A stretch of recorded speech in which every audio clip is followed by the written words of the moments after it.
Yeah, I remember the conversation I had with him on the phone. The last conversation was about the BBC, because I was working there at the time, Right. and he was at Warwick at the time. I managed to track him down. Well, it wasn't that difficult. I just phoned up the university and asked for him, and they put me straight through. So, hang on, just make sure we're recording everything. Yeah. And he sounded a bit shocked that I was at the BBC, actually. I mean, Really? He just sounded like disturbed by it, Oh, really? Oh, this guy that, knows me very well is at the BBC, shit, kind of thing.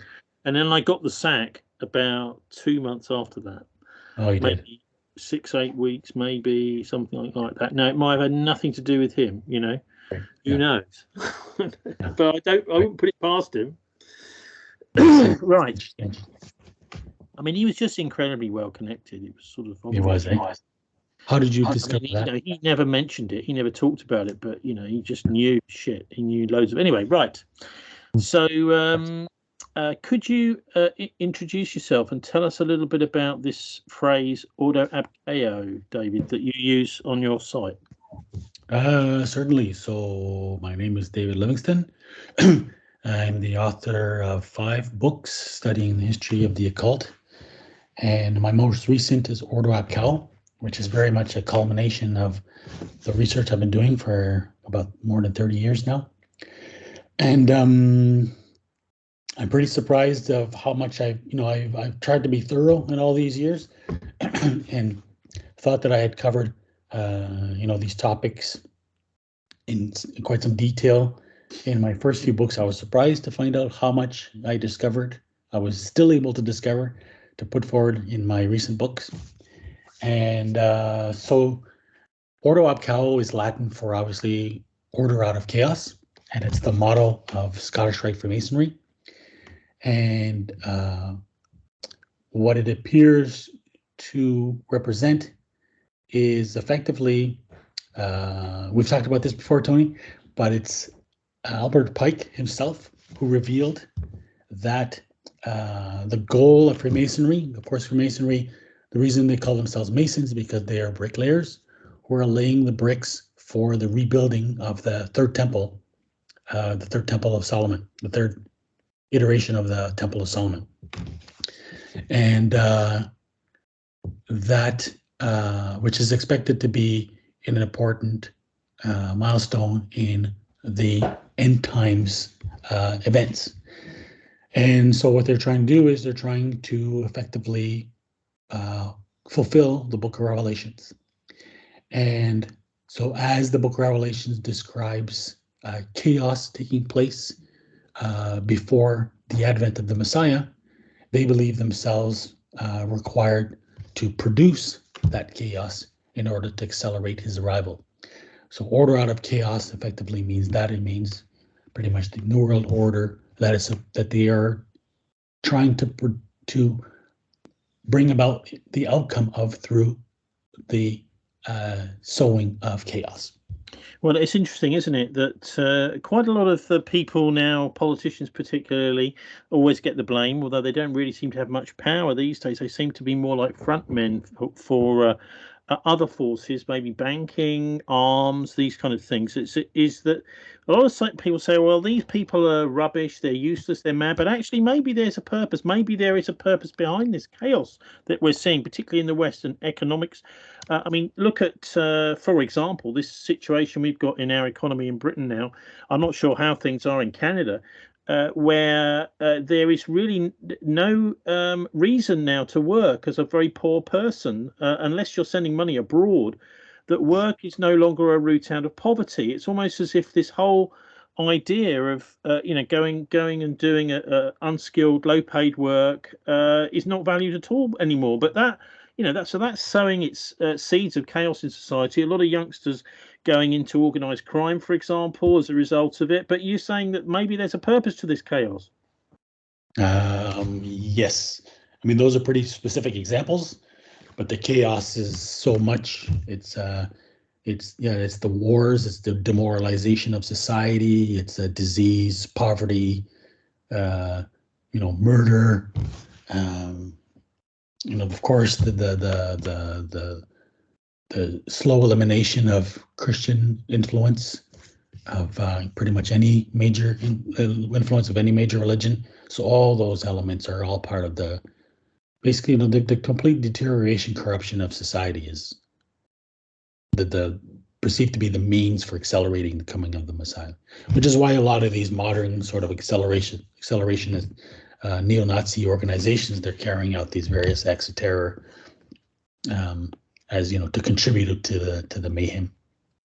Well, yeah, not least of which, of course, is over in the east of Ukraine. There's a lot of murder going on there, and a very strange attitude by the Western supposed intellectuals, who are saying, well, look, Ukraine has got to win. Well, actually, no, Ukraine has already lost. So the idea that Ukraine has got to win is just going to mean more death and destruction. But look, David, I know you've just put together what I found an absolutely fascinating read about the links between psychedelics and fascism. Do you want to just start us up after the Second World War? Because I know most people will have heard of MK Ultra, and that's, although you don't actually start the article there, let's start there just by looking at and trying to understand what MK Ultra was about and why it might be linked to the fascists.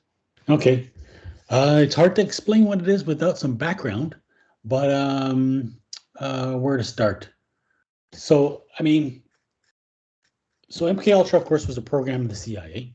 It actually grew out of the cybernetics program, and the cybernetics program was headed by the Macy Foundation, which was another CIA Rockefeller front, and it was linked to the study of schizophrenia. So they were trying to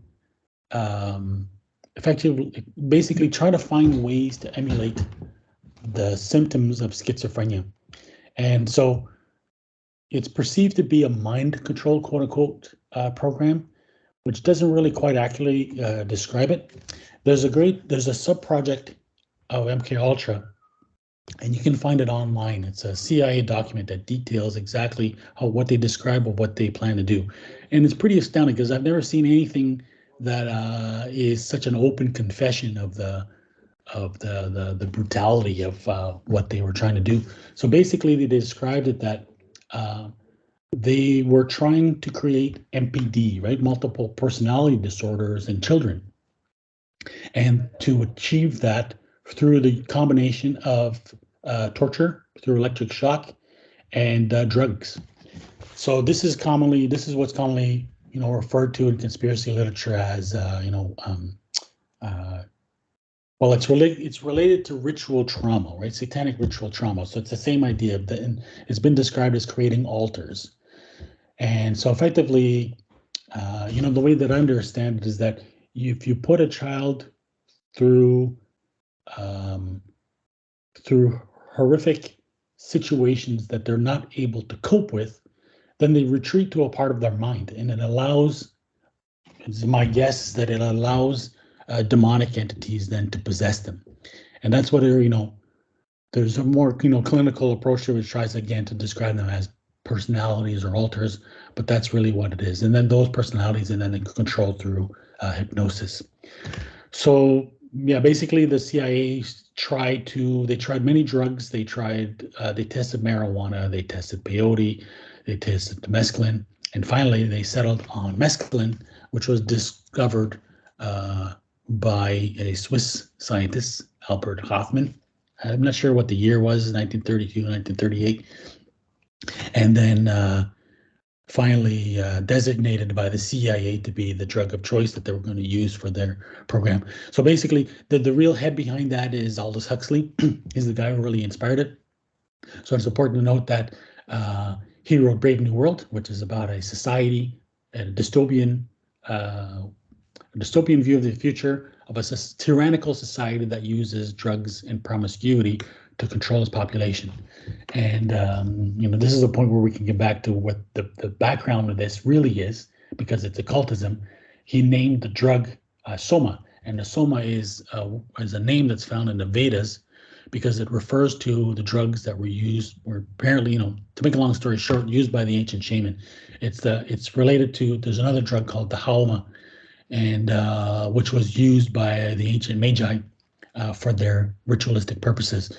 Nobody knows really what that is, but so MK Ultra effectively is these occultists using the vehicle of a governmental intelligence organization, the CIA, to carry out experiments to achieve the results that they believe through their occult understanding that were probably possible to achieve. Effectively, as they described it, ESP in children. Well, I mean, look, this use of hallucinogenic drugs particularly does go back a long, long way, right back into the roots of witchcraft and things like this in Europe. The use of the psychedelic mushrooms and things like this by witches is actually quite well recorded. And so maybe there's something going on at the CIA, which is actually a throwback to these sort of almost maybe even pre-Christian days. Yeah, well, that's why it comes from an occult belief, right? So this is not, what you're saying is not going to be news to Aldous Huxley, right? Huxley was a firm believer in what's called the perennial philosophy. So he believed in this whole idea, really popularized by René Guénon, of a single esoteric tradition that links all of which is the core of a single occult tradition, which is the core of the various esoteric traditions of the exoteric religions. So that's what it comes down to. It's the belief in achieving. This is why they described it. This is why the whole purpose of occultism is to make contact with entities, right? And black magic is the performance of various rituals to make contact with these entities, and then to either gain knowledge from them or to use them to carry out acts in your favor. So that's why it's regarded that the shamans are so-called these ancient witch doctors. This is what they did. And so what would happen to them is, for various actions that they would perform, they would achieve a trance state, which is much normally, understood as being a state of demonic possession. So for these occultists, the way they translate it into modern clinical language is as schizophrenia. And so schizophrenics basically experience the same thing. For the most part, are victims of psychic attack. Usually they hear voices and things like that, and which is, again, an example of a demonic activity. So again, this is how occultists view it. So this is why they described it for the rest of us as schizophrenia, but yeah, they understood it as trying to emulate the trance states of the ancient shamans, which they knew was partly achieved through drugs. Well, isn't it interesting, the sort of almost tug of war that's gone on between people of the Judeo-Christian religions mainly, but also the kind of psychiatric profession pulling in the other direction, just poo-pooing this idea of demonic possession. Yes. I mean, the thing is, there's a fascinating history about how even the field of psychology itself grew out of the study of occult phenomena. If you look at the founders of the field of psychology were mostly linked to the study of trying to prove psychic abilities. A lot of it had to do with also the study of ectoplasm. I don't know if you know what that is, but a lot of times people in trance states or produce this substance which is referred to as an ectoplasm. It's popularized in the Ghostbusters movies as a slime. But you can see that there's various photographs that they took of this material. But then what's strange is that you get this simultaneous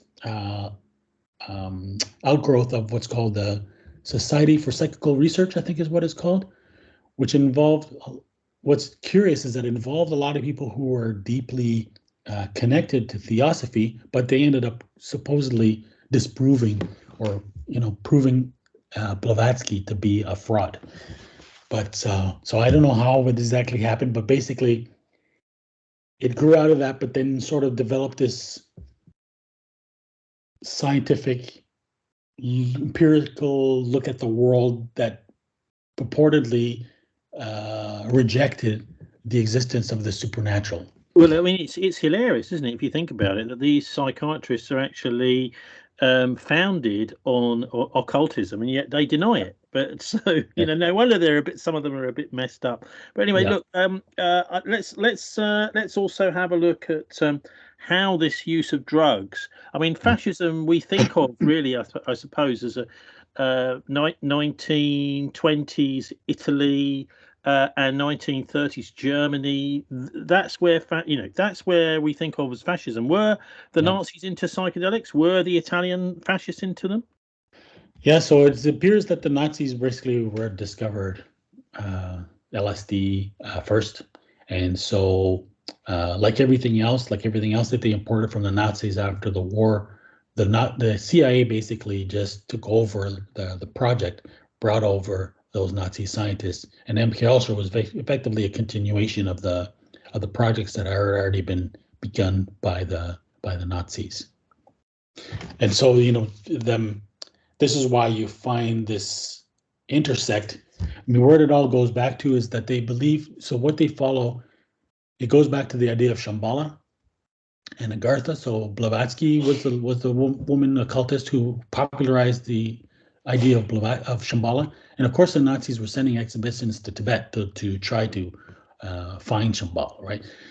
It's also a legend that's interchangeable with Agartha, which was popularized by Saint David Myatt, who's also the founder of Synergism.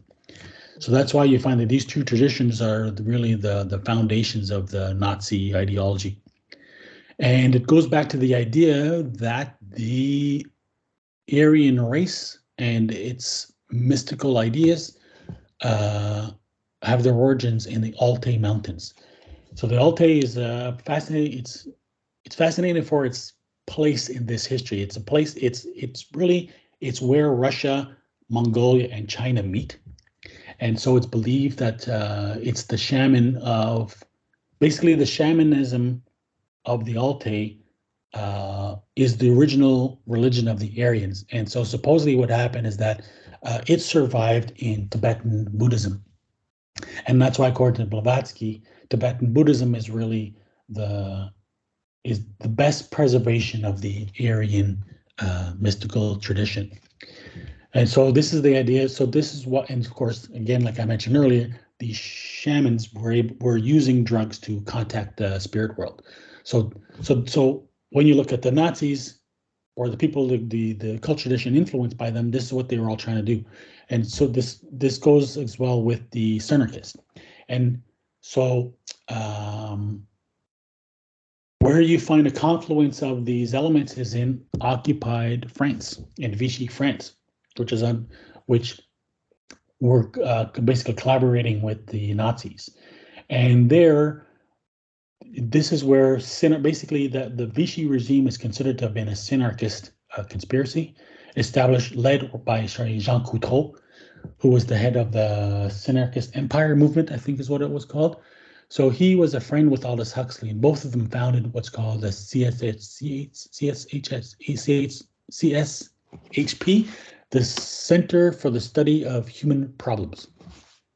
And they founded that with Pierre Teilhard de Chardin, who was a Jesuit and evolutionist, and he's considered he is considered the leading influence behind the New Age movement and the patron saint of the internet.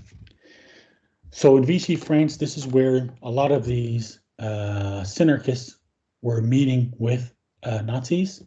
So this is where Aldous Huxley was active as well, and people like Ernst Jünger. So Ernst Jünger is a leading figure. He is one of the most influential figures in the post-war right. One of the people who most inspired the post-war fascist right. And he is a leading exponent of what's called the German Conservative Revolution, and that is the movement that began, I believe, in the late 1800s. And was the groundswell of conservative thought in Germany that ultimately led to the emergence of the Nazis.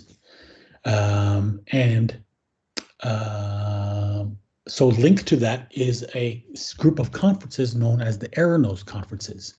And that was founded by a woman. I always forget how to pronounce her name, but she was a friend of Alice Bailey. In fact, so she collaborated with Alice Bailey, effectively founded these conferences.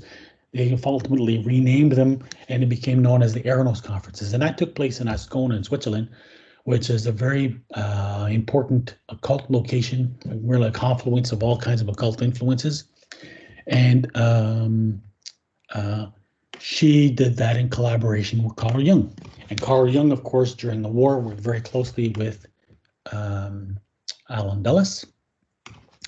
And so out of these Eranos conferences, basically they were for the study of traditionalist ideas, a traditionalist understanding of history. A very important person there was Mircea Eliade, who was a member of the Ur group with Julius Evola, who is alongside Ernst Jünger, but instead you could say that Evola was the most important ideological influence in the post-war fascist right. And so Mircea Eliade is really the one who's responsible for this modern trend of called neo-shamanism that became popular at the Esalen Institute in California.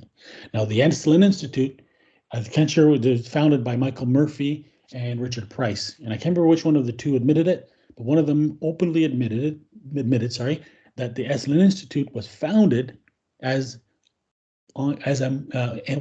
modeled on the Eranos conferences. So there you have. So basically, Esalen inherits this project initiated by MK Ultra for the study of psychedelics, but more closely married to the occult and traditionalist outlook of history, where they pursued it for in more religious lines. And to come back to the earlier point, what's happened is that psychedelics have become popular again recently because there's they have a perceived therapeutic value.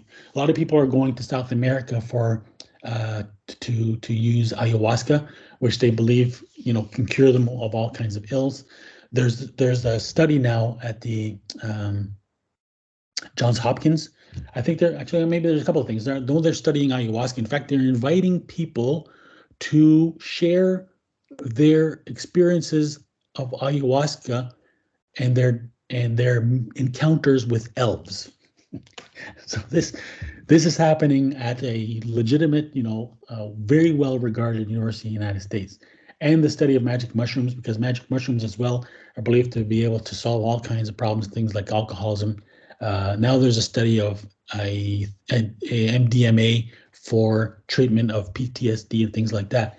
So there's always been this perception, or there's been a cultivated perception of psychedelics somehow associated with the left, mostly since the 60s, when it was associated with the anti-war movement. So there's this perception of drugs, psychedelics, contributing to mind expansion, and usually to more liberal, anti-authoritarian, and a more progressive outlook on the world. But recent studies are showing that if you look at the history of psychedelics, they went hand in hand with the development of the fascist right. Well, it's interesting, isn't it? The Huxley in his book The Doors of Perception was always recommended to anyone who was interested as a sort of almost a bit of gateway literature into psychedelics. Yeah. And he himself took LSD just before he died. In fact, he died on LSD, I think. Died on high, yeah. So but the thing is, most people think of Huxley as actually, and his particularly Brave New World, as actually being a warning. So what was it? Was he actually really into this kind of crazy world he was writing about in this famous dystopian novel, or Yes. not? No, I think it's pretty. I think Aldous Huxley was one of, if I may be allowed to say this, one of the most dishonest people of the 20th century. He was really the arch fiend of the 20th century. I mean, you can look at the history of the occult, and there's, certain characters that stand out, like, we talked about Blavatsky, Aleister Crowley, and, even a person who's less well known, like Edward Bulwer-Lytton, who's really the personality who really spearheaded the rise of the cult revival in the 19th century. But in our century, it was Aldous Huxley. And so, yes, this entire plot was largely his inspiration. And the Esalen Institute was founded under his inspiration as well. I mean, I wonder whether, this is his like sort of the writing of the novel. It's a little bit like Ian Fleming. I mean, he was involved in all sorts of really dodgy stuff during the Second World War, including treachery, actually. But he's kind of his catharsis is getting the novels out. So maybe Huxley was doing something like that. He realised that what he was doing was actually potentially really dangerous and dark. So this was his way of kind of saying, well, hey guys, maybe I'm not so 100% bad. He must have had a bit of a conscience, maybe. But anyway, look, one of the other important institutions on the road to today is also the Stanford Research Institute. Yeah, so basically, there's a lot of detail to go through. So I'm not going to be able to. I'm afraid I'm going to be a little vague on some of them. But basically, MK Ultra later effectively evolved in what became known as Project Stargate.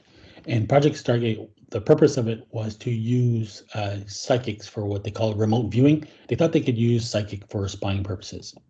And it's curious there, a lot of those psychics were associated with the Church of Scientology.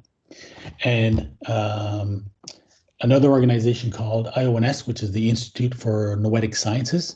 And by noetic, they refer to the noosphere, which is an idea that they derive from Teilhard de Chardin, and then linked to Stanford Research Institute, or SRI for short.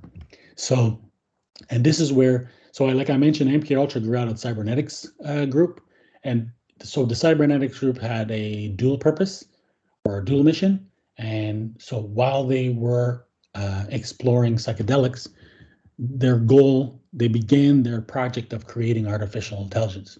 So this is going back all the way to the late 40s, I think. And we've talked about this before, but that was their long-term goal. So to first create a personal computer, but then ultimately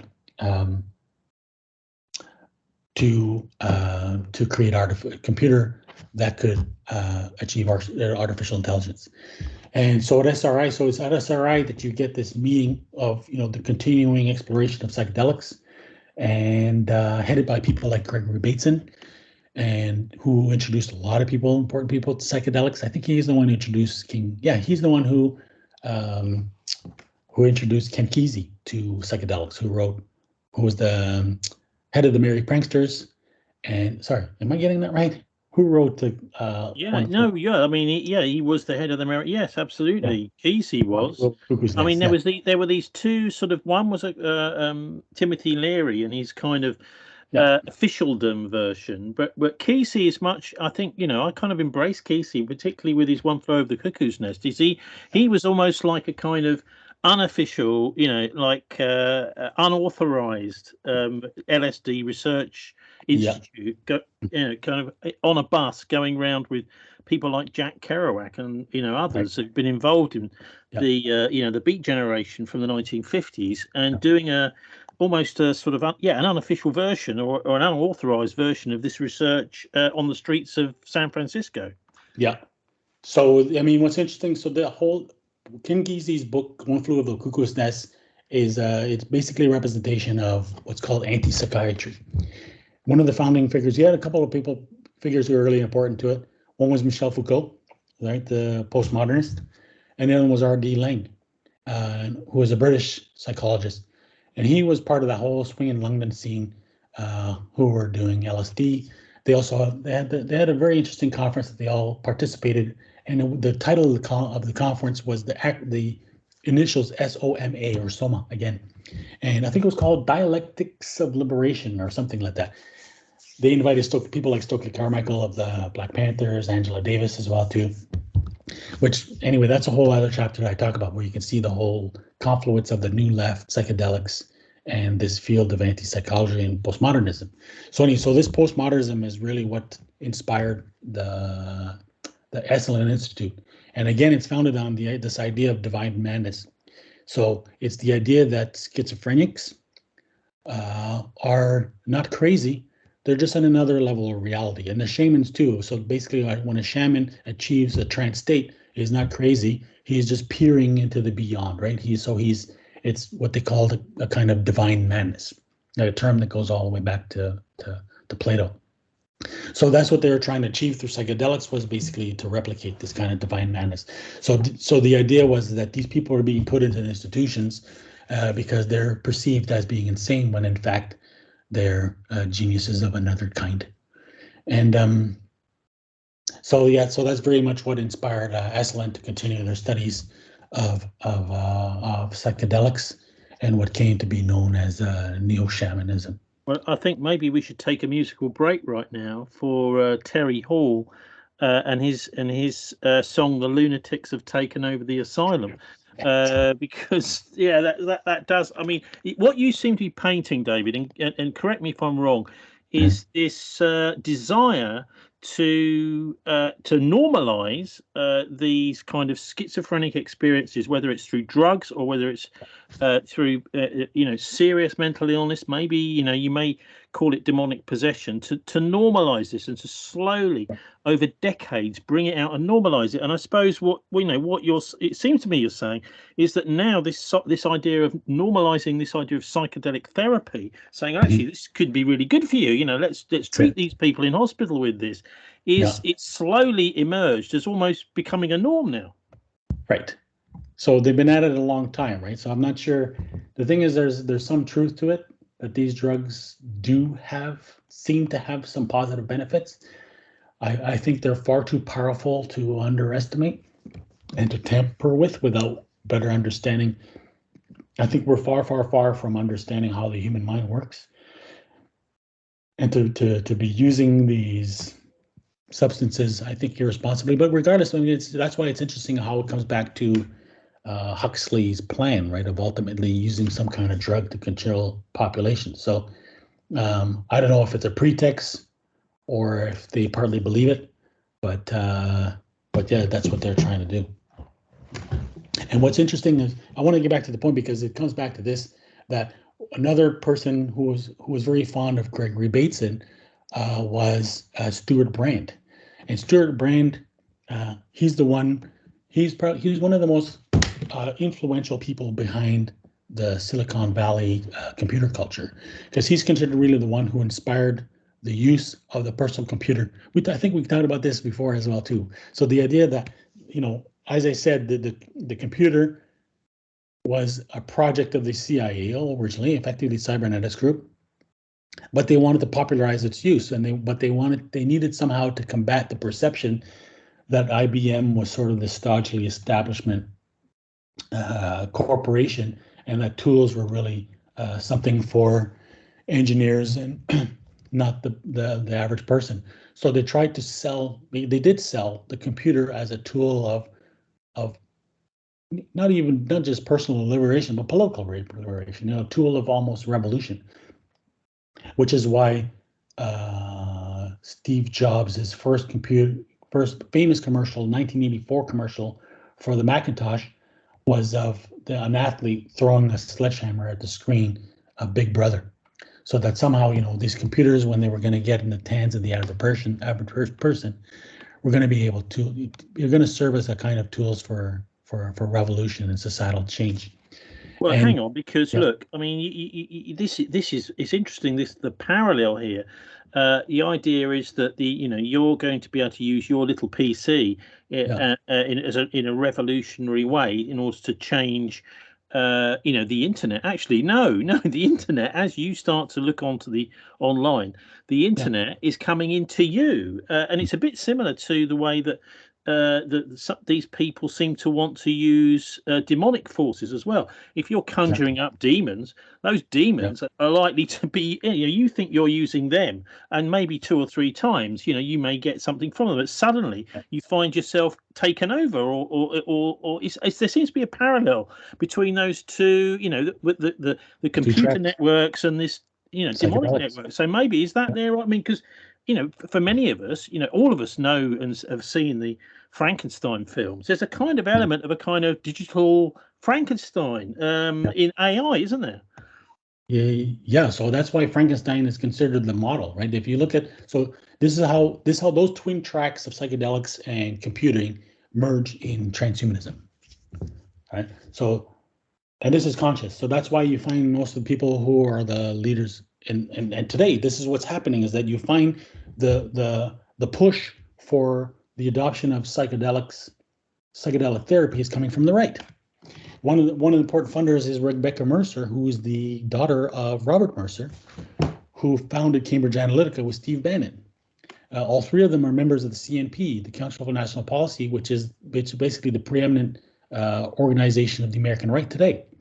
Another person who's linked with all of them is Peter Thiel. He's another now currently funding the funding this psychedelic therapy movement. And he's the one, as well as he's the first founder, first financial contributor to Facebook.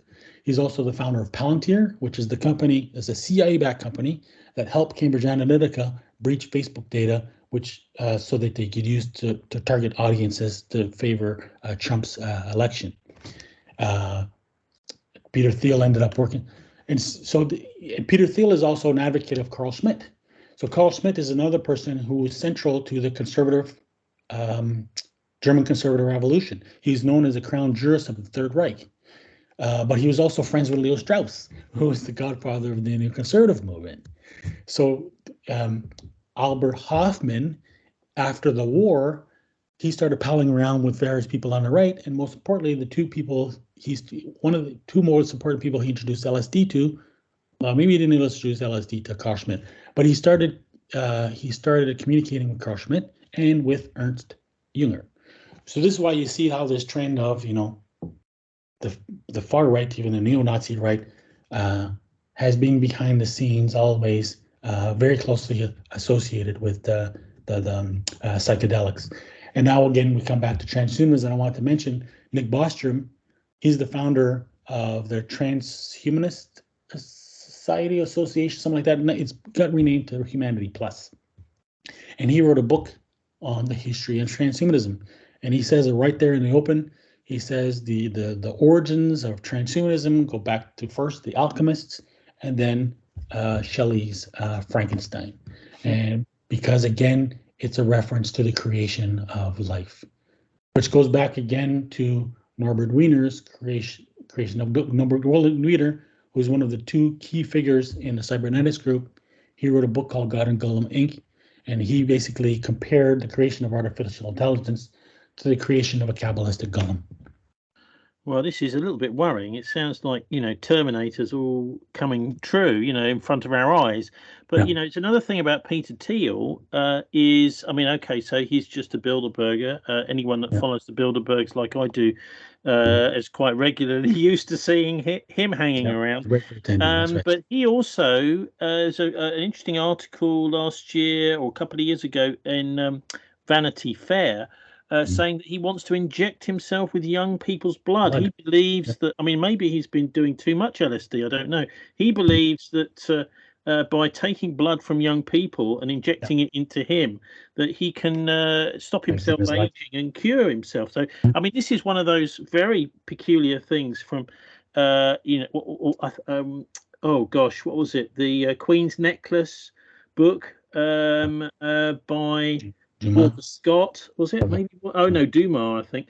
And this idea that you can live forever. This is this big secret the occultists have got. Here's a way that you can inject yourself with something which is going to extend your life, and maybe you will never die. These are all the sorts of ideas these people play with. So Exactly. Thiel. What do you make of this idea of? Does it go back a long way? This idea of taking blood and using young people's blood? It sounds a bit bizarre to me. Drinking blood? Drinking blood is common in satanic rituals, right? Well, yeah, absolutely. I find it amazing that the mainstream press doesn't pick up on these sorts of things, David. That someone who's the founder of PayPal, which has taken over so many of our international and national transactions almost every day now out there is into this stuff. Yeah. But so anyway, you talking about transhumanism, I think for some people they won't necessarily be familiar with exactly what the aims of the transhumanists are, and because they are very powerful people, but what are they actually after? Well, I mean, simply put, their public image is that they want to improve humanity, augment humanity, right? So they want to use whatever technologies are available to improve humans, to make them live longer, to make them stronger, to make them, more intelligent. So like things like smart drugs, nanotechnology, all kinds of things like that. mRNA vaccines, maybe. Yeah, and vaccines, presumably, yeah. And I will say that the way to best understand it is the best explanation that I've seen of what transhumanism is the movie Lucy with Scarlett Johansson. And Lucy has multiple meanings, right? Lucy, which is the skeleton that what was his name? The archaeologist discovered. I can't remember Lucy. So Lucy is also when I think the Beatles, when they wrote their song "Lucy in the Sky with Diamonds," they made a reference. They were making an overt reference to Lucy, but also Lucy then stands for LSD, right? So basically in the movie, she takes a smart drug until she becomes so intelligent that she can merge with the internet, and so that's kind of. I find it hard to explain or understand, but this is how somehow these parallel paths are related to each other. But this is why they want to, ultimately they want to create this global brain, which is, knowingly compared to the all-seeing eye of Freemasonry, which is a computer that will be like a god because it will see everything and know everything. So it will be an artificial, very powerful artificial intelligence that will have access to the totality of human knowledge, as well as every activity, every transaction, everything anywhere, anyone is doing anywhere, and so that I can't explain how they see it, but they have this bizarre idea that they are going to be, because they think that the human mind is a biological computer, right? And so that it operates on a kind of program, so that the human personality is like a biological program, and that they will actually be able to replicate it, and then sort of just toss it into an AI where it will live forever. Well, look, you were talking about the archaeologist. It's Maurice Taib, Taib, French geologist and paleoanthropologist, who discovered Lucy, which is supposedly Australopithecus skeleton. So just to fill back, SB or something like that. Sorry. No, I thought it was SB Leakey. Maurice Taib, Taib. Yeah. Okay. But yeah, so okay, so interesting how all this is. I mean, it's almost as if the technology isn't there for this, for the humans to embrace these computers, it's almost as if they're going to kind of dose humans up with LSD in order to so that they think that it is. They always sort of try and use these hallucinogens to program people. Yeah. But anyway, or maybe they're just deluded. But anyway, look, I mean, we can't leave off without mentioning my old friend Nick Land from school. Right. I was with at school from age sort of 14 to 16. We were very good friends with him. Nick the Nazi, and very, very knowledgeable guy. I'm not sure where he got all his knowledge from. It certainly wasn't from school. And you'll probably be thinking, well, why were you friends with a Nazi? Well, he was an incredibly knowledgeable guy, and I recognised that, as a young man, lad, really. And so I picked up a lot of knowledge from Nick when I was at school. But you see, he went on after school to Warwick University, became a professor there. He was a Nietzschean philosopher, which is Hitler's favourite philosophy. So, but he set up this thing called the Cybernetic Culture Research Unit, which is almost become a legend in the world of geeks and hackers and people like that. That Nick, back in the mid and early 1990s, was actually doing a lot of this stuff himself. It amazes me that he's been part of this same path, David. So can you just say something about Nick's role? Yeah, so I mean, first of all, I just want to know, like, I am not surprised that you would have found the guy, curious or interesting, right? I mean, these guys can be geniuses. Unfortunately, they use their intelligence for the wrong things, whether they know it or not. But I think we mentioned this before, but you should never really judge anybody, right? We judge their actions, but people are complex.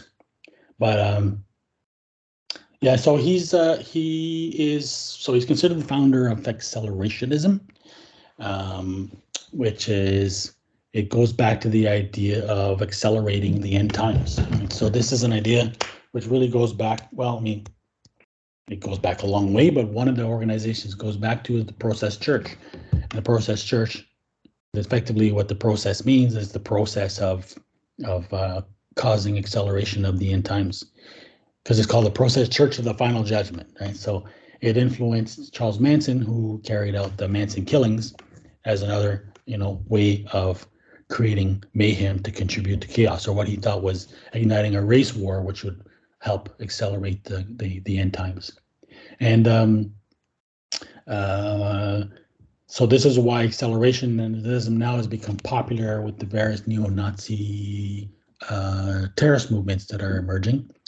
So simultaneously, Nick also influenced what's called the Dark Enlightenment, and that's the movement, the Silicon Valley movement, it's called NRX, neo-reaction, and it became popular in Silicon Valley, and Peter Thiel is one of its most popular proponents. It's basically what Nick did is he actually authored something. I think it was in 2011, a manifesto basically called the Dark Enlightenment. Any idea what he really meant by that? I mean, I understand that the Freemasons back in the 18th century pushed something called the Enlightenment, which was all about not the church just taking the brakes off, letting people have a bit more free thinking, and also about the Industrial Revolution, allowing all these inventions to be made. Obviously, for a lot of people here in Britain, I don't know about elsewhere in the world, it was pretty horrific, the Industrial Revolution, the dark satanic mills and that kind of thing. So, but I mean, according to Nick, it seems that was the kind of light enlightenment, and now he wants a dark enlightenment, which doesn't sound too good to me.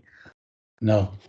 And I can't remember exactly what the details are, but from what I understand, it's opposed to the Age of Enlightenment, 18th century Enlightenment, which is characteristic of the fascist movement, right? This is where they lead off from the German conservative revolution, because that's what they were all about as well, right? So they look at the Enlightenment as being a tragedy because it introduced things like democracy, liberalism, egalitarianism, and things like that. So, which are all things which they consider antithetical to fascism.